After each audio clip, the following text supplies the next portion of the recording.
Mtazamaji, kuna barua hivi majuzi ambayo imetumwa kutoka gereza la Ukonga ambayo imeandikwa naye Tundu Antipas Lissu ambaye yuko gerezani na amefunguliwa kesi ya uhaini na kusambaza taarifa za uongo.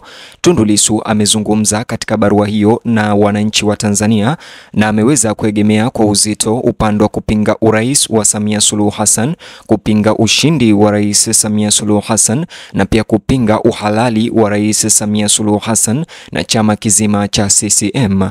Na katika barua hiyo ameweza kuzungumza sababu zake kwa nini anakataa urais wa Samia Suluhu Hassan na kwa nini anakataa ama kuharamisha uongozi wa CCM.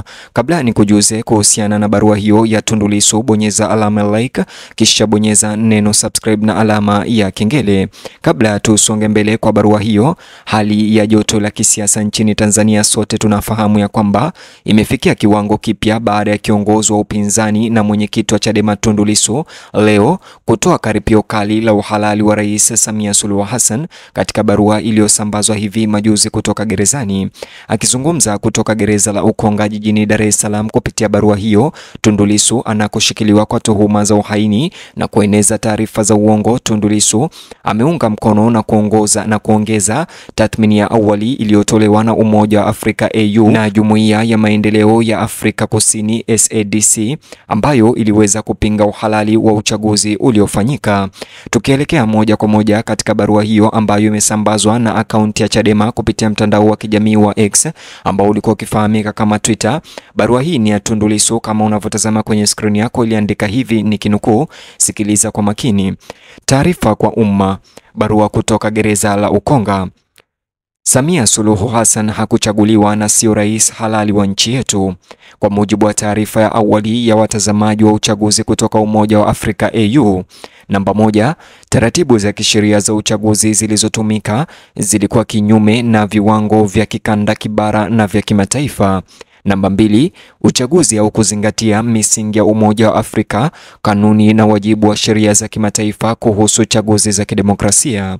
Namba 3, mazingira yaliyozunguka uchaguzi kabla, wakati na baada ya siku ya uchaguzi hayakuwezesha uchaguzi kufanyika kwa amani na kukubalika kwa matokeo ya uchaguzi huo.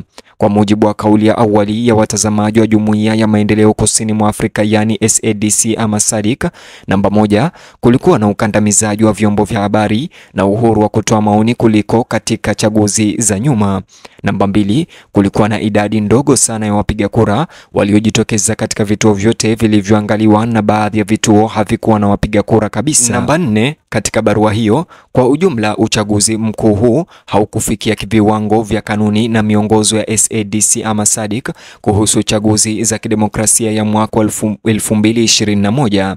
Na kwa mujibu wa kauli ya awali ya watazamaji kutoka Jumuiya ya Afrika Mashariki EAC, Tundu Lissu aliandika, namba 1, watazamaji wa EAC hawakushuhudia majumuisho ya kitaifa ya matokeo ya uchaguzi kwa sababu hawakujulishwa kilipokuwa kituo cha majumuisho ya kura kitaifa. Kwa mujibu wa Senator Jim Risch ambaye ni mwenyekiti wa kamati ya mambo ya nje ya baraza la Seneti ya bunge la Marekani, Tundu Lissu alimnukuu, namba 1, siku ya Jumatano ya tarehe 29 Oktoba, Watanzania walifanya uchaguzi uliotawaliwa na ukandamizaji wa kisiasa, utekaji nyara na uchakachuaji uliofanywa kumradhi na vyombo vya dola. Namba 2, uchaguzi wa Tanzania uliamuliwa muda mrefu kabla ya tarehe 29 Oktoba. Hoja ya 3, kwa sababu ya uchaguzi huu usioaminika, Watanzania waliingia barabarani ili kuonyesha kuchoshwa kwao na hasira zao. Namba 4, kwa bahati mbaya, badala ya kusikiliza wito wa kufanya mageuzi na kuendesha uchaguzi kwa uwazi, serikali ya Tanzania ilijibu kwa kutumia mabavu na kusababisha vifo vya mamia na utekaji na ukamataji wa watu wengi zaidi. Kwa mujibu wa tafakuri ya Baraza la Maaskofu Katoliki Tanzania TEC juu ya yaliyotokea siku na baada ya uchaguzi mwaka 2025, Tundu Lissu alirejelea hoja zao, moja ikiwa uchaguzi wa Oktoba 29 umeliingiza taifa katika hali ya mauaji mauaji, watu kujeruhiwa na kupotea, uharibifu na upotevu wa mali binafsi na za umma. Kulingana na Tundu Lissu katika barua hiyo iliyosambazwa na Chadema, hoja nyingine alisema aliyesababisha maafa yote na uharibifu wote huu ni Samia Suluhu Hassan, serikali yake na chama chake cha CCM. Katika baadhi ya hoja alizozinukuu Tundu Lissu chini ya madai hayo, alisema tume ya Nyalali ilitoa onyo, matokeo ya kutumia nguvu ni kuvuruga amani na kuleta mabadiliko ya pupa katika hali ya woga. Hoja nyingine alisema tume ya Nyalali ilipendekeza ratiba mabadiliko ambayo kwayo tume mpya ya uchaguzi ingeundwa ndani ya miezi 6, katiba mpya ingepatikana kufikia Septemba mwaka 1993 na uchaguzi mkuu wa kwanza wa vyama vingi ungefanyika mwezi Oktoba mwaka 1995 chini ya katiba mpya na tume huru ya uchaguzi ambayo ilileta uhuru wa vyama vingi.